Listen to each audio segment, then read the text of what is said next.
हाँ भाई, welcome back to the new video. Pakistan cricket team इतने बड़े कारनामे के बाद फाइनली पाकिस्तान वापस आ गई है। टुकड़ों टुकड़ों में कुछ प्लेयर जो हैं वो इस्लामाबाद पहुंचे हैं, कुछ प्लेयर जो हैं वो लाहौर पहुंचे हैं, कुछ पिशावर पहुंचे हैं। अब भी पाकिस्तान क्रिकेट टीम के और मैनेजमेंट के कदम सही तरह जमे नहीं थे पाकिस्तान में कि न्यूज आ गई कि मोकिल ने जो है वो रिजाइन कर दिया है। बॉलिंग कोच की हैसियत से रिजाइनमेंट दे दिया उन्होंने कि वो इस ओहदे पे अब नहीं रहेंगे। देख, मैं कितने टाइम पहले कितनी वीडियोस में मैं आपको बता चुका हूं कि अभी ये सब शुरू हो जाएगा। कोचेस हटाओ, खास तौर पे जो फॉरेन कोचेस है ना, इनको हटाओ। क्यों? क्योंकि बागड़ बिल्ले पीछे बैठे हुए हैं। बहुत अच्छा किया मोकिल ने जो खुद ही रिजाइन कर दिया, क्योंकि इनको रिजाइनमेंट देनी पड़ती, इनको सैक कर देते। यही प्लान होता है हमेशा से। 99 के बाद यही प्लान था, 2003 के बाद यही प्लान था, 2007 के बाद यही प्लान था, 2011 के बाद यही प्लान था, 15 के बाद, 19 के बाद, हमेशा से यही प्लान रहा है कि सबसे पहले क्या करो, कोचिंग स्टाफ चेंज कर दो, कप्तान चेंज कर दो, हो टीम सेट हो जाएगी।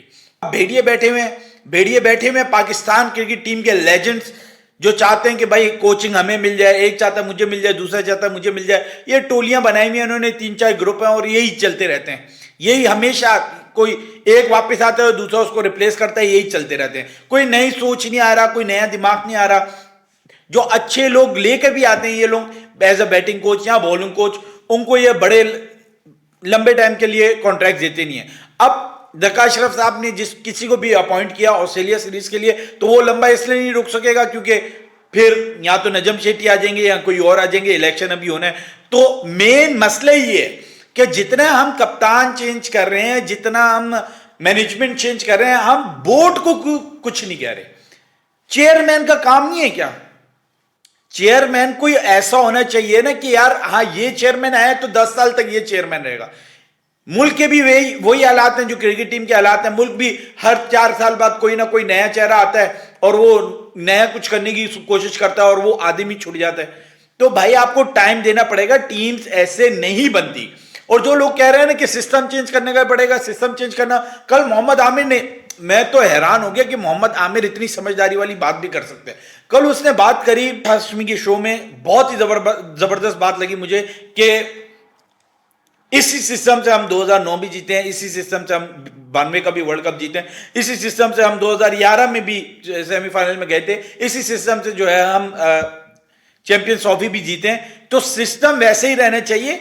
मैं भी यही कहता हूं कि सिस्टम वही रहने दो, मैनेजमेंट जो है ना उसको मौका दो, 10 साल का स्ट्रांग बनाओ मैनेजमेंट को, कोचिंग स्टाफ को टाइम दो 5-6 साल का। इस तरह थोड़ी होती कि एक साल में टीम आप जबरदस्त बना देंगे और कुछ वंडर्स कर देगी वो टीम। फिर जी बात करते हैं, आज जो है एक 2009 की जो टीम थी उनके प्रोग्राम तो फंक्शन था, वो यादें ताज़ा कर रहा था। मुझे समझ में ये नहीं आया कि अभी टीम आपकी बुरी तरीके से, बड़ी बुरी परफॉर्मेंस के बाद जो है वो मुल्क वापस आई है, तो जीती हुई टीम को इस तरह रखना और इवेंट रखना, क्या चल रहा है कुछ समझ में नहीं आया।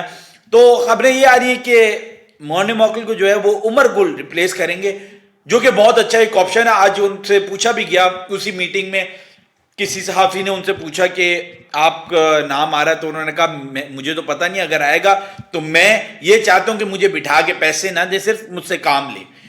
तो ये इस तरह के लोग जो है ना वो चाहिए हमें, कि जो चाहते हैं खुद से जो चाहते हैं कि भाई मुझे पैसे दो तो मैं हलाल के पैसे कमाऊं, मैं काम करूं, और पैसों के साथ साथ उनको अथॉरिटीज दो। उसने कहा कि हमें रिस्पेक्ट दो वो वाली। उसका मतलब ये था कि इनको राइट दो, अथॉरिटीज दो कि भाई ये प्लेयर को डांट भी दें, डपक भी दें, इनकी चले टीम में बॉलिंग का, क्योंकि बॉलिंग की जिम्मेदारी ये लोगे कि भाई अगर फास्ट बॉलिंग लैग कर रही है तो कोच की भी गलती है, सिर्फ बॉलर्स की गलती नहीं है, और इनको मैनेज करे, क्योंकि इन्होंने खेला हुआ। और उमर गुल हमें पता है एक मैच विनर रहे हैं, बहुत अच्छे बॉलर रहे हैं, मुझे पर्सनली बहुत अच्छे लगते थे। फिर यूनुस खान से भी सवाल हुआ, उन्होंने भी कहा कि अगर मैं बना कोच तो मैं जीत के ही आऊंगा। और यूनुस खान ने लास्ट टाइम हमने देखा था कि मिसबा की कोचिंग में यूनुस खान को बैटिंग कोच बनाया था। मैं चाहता हूं कि यूनुस खान जो वो हेड कोच हो और यूनुस खान के ऊपर कोई ना हो, यूनुस खान हेड कोच हो। और देख रहा आप, चले 6 साल के लिए नहीं, आप 4-5 साल के लिए यूनुस खान को बनाए, 3 साल के लिए बनाए, 3 साल के लिए बनाए, और ऐसा कॉन्ट्रैक्ट बनाए कि भले चेयरमैन चेंज हो रहा हो, वो जो है अपनी जगह से नहीं हिलेगा। 3 साल में आपको टीम बहुत अलग दिखेगी। तो तो ये कुछ नाम है जिनको होना चाहिए कोचिंग में। अगर आप यही चाहते हैं ना कि गोरा कोच ना है, तो आप ये बहुत अच्छे नाम है, इनको होना चाहिए। फिर कुछ लोग ऐसे हैं कि सॉरी टू से पर जैसे कि रमीज राजा चाह रहे हैं कि कुछ भी चेंज ना हो, चेंज हो तो सिर्फ पीसीबी का चेयरमैन चेंज हो और मैं वापस आ जाऊं और फिर मैं अपनी वापस से वही टीम ले आऊंगा, टीम वैसी की वैसी रहे, टीम में कुछ करने की जरूरत नहीं है। यूनुस खान ने एक बात करी आज कि टीम में एडजस्टमेंट करनी चाहिए, लड़के ठीक हैं, टीम में एडजस्टमेंट करनी चाहिए। और यही बात एक इंडिया के ग्रेट प्लेयर ने, ग्रेटेस्ट प्लेयर ने, सौरव गंगुली ने कही कि पाकिस्तान टीम अच्छी लग रही है और उनको जो है थोड़ी एडजस्टमेंट की जरूरत है, इसलिए उनकी परफॉर्मेंस जो है वो तो कुछ खास रही नहीं, लेकिन मैं फॉलो कर रहा हूँ, पाकिस्तान में बहुत टैलेंट है। उन्होंने बहुत अच्छे अल्फाज में पाकिस्तान क्रिकेट को याद किया, पाकिस्तान को याद किया, और बड़ा ही अच्छा लगा कि जिस तरीके से उन्होंने बात करी, जो शब्द उन्होंने इस्तेमाल करे, वसीम अकरम हो, इंजमाम हुलक को याद करते हुए, तो बड़ा अच्छा लगा। देखिए, ग्रेट प्लेयर, ग्रेट इंसान होता है तो ग्रेट प्लेयर बनता है। ग्रेट प्लेयर हमेशा आपको दिखेगा ग्रेट इंसान है, और उसकी तरफ से हमेशा ऐसी ही बातें मिलेंगी जिससे कि अगले को फायदा हो। आपने आज मैंने जैसे मिसाल दी सौरव गंगुली की, आप सचिन तेंदुलकर को देख लें, उसने कभी बुरा नहीं बोला होगा पाकिस्तान के खिलाफ। विराट कोहली ने कभी कोई बुरा नहीं कहा पाकिस्तान के खिलाफ। फिर MS धोनी ने कभी कुछ बुरा नहीं कहा पाकिस्तान के खिलाफ। युवराज सिंह बहुत बहुत बहुत बड़े प्लेयर इंडियन क्रिकेट की हिस्ट्री में, उन्होंने कभी कुछ बुरा नहीं कहा पाकिस्तान के खिलाफ। ये बोलते कौन है? टुच्चे प्लेयर और टुच्चे इंसान। एक ही आपके वीरेंद्र सहवाग, इनको पता नहीं क्या चुल है, क्या कोई इनके पैसे लेके भागा हुआ है, या कोई इनके हाथ लगा के भाग गया था, कोई इनके बाल खींच के भाग गया था तो इनके सर पे बाल नहीं बचे। फजूल के ट्वीट और फजूल के हमेशा बस मैं पब्लिक में दिखता रहूं, मेरे बारे में लोग बात करते रहें। भाई, आपके बारे में आप अच्छे काम करें तब भी बात करेंगे। जरूरी है कि आपने ऐसी बेतुकी और एकदम थर्ड क्लास हरकतें करनी है? पाकिस्तान जिंदाबाद, भाग भाई। अबे भाई, आप इंडिया अच्छा कर रही है, इंडिया की तारीफ करो। आपको पाकिस्तान से ही क्या मसला है, समझ में नहीं आ रहा।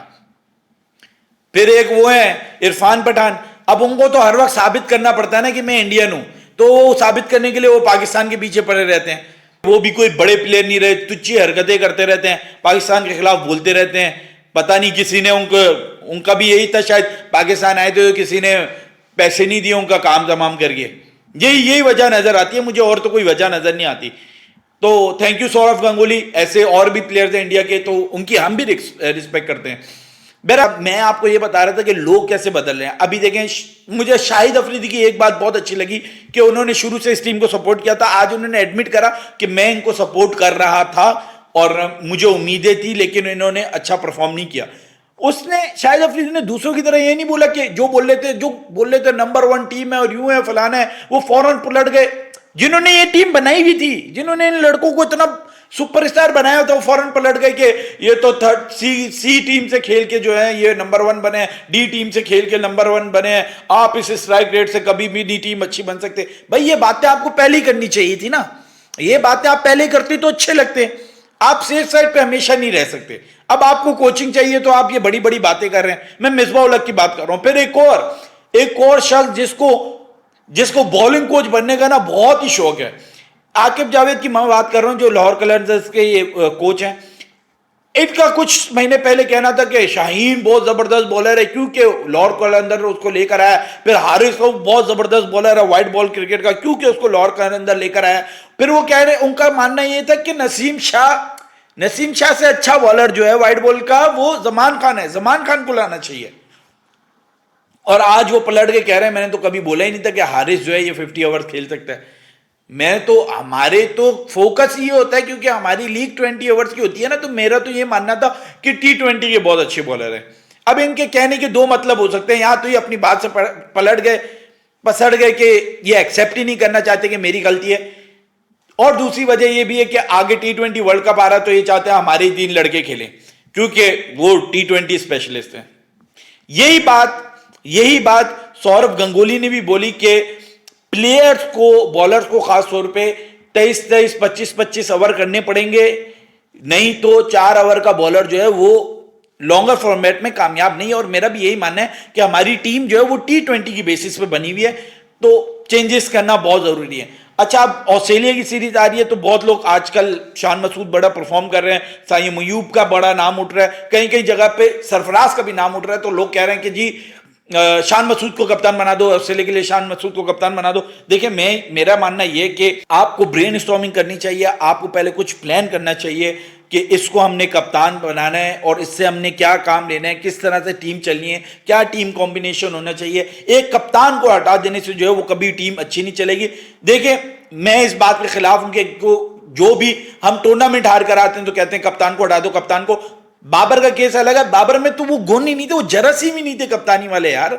एक बंदे की सोच से, बात करने से पता चल जाता है उसने कप्तानी में बहुत भंड मारे हैं। अपनी इंडिविजुअल परफॉर्मेंस एक तरफ, कप्तानी में बहुत ही ज्यादा भंड मारे हैं, तो वो एक्सेप्टेबल कहीं से भी नहीं है।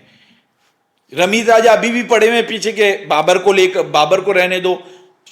शाहिद अफरीदी के अल्फाजों से ये लग रहा है कि बाबर को वो एक जगह सपोर्ट कर रहे हैं, लेकिन वो ये भी चाह रहे हैं कि शाहीन शाह अफरीदी जो है वो कप्तान बने। तो आगे देखते हैं भाई क्या होता है, तो आगे देखते हैं कि क्या नई चीजें होती हैं पाकिस्तान क्रिकेट टीम में। अभी तो फिलहाल वही हो रहा है जो हमने आपको बताया था कि एक दूसरे पे मलबा गिराएंगे, अपने अपने बंदों को सेव करने की कोशिश करेंगे, क्रिकेट की बेहतरी पे कोई बात नहीं करेगा। कुछ हद तक मैं आमिर से भी सहमत हूं और कुछ हद तक मैं वसीम अकरम से भी सहमत हूं उनकी बातों से। तो देखिएगा और कमेंट करिएगा कि आपको क्या लगता है कि आगे क्या होने वाला है, और क्या आपको मेरी वीडियोस पसंद है कि नहीं पसंद। अगर पसंद है तो क्या मुझे लाइव करनी चाहिए, ये भी कमेंट्स में बताइएगा। आप लोगों का बहुत बहुत शुक्रिया इतने ज्यादा प्यार का और इतने ज्यादा वक्त का। मिलते हैं अगली वीडियो में।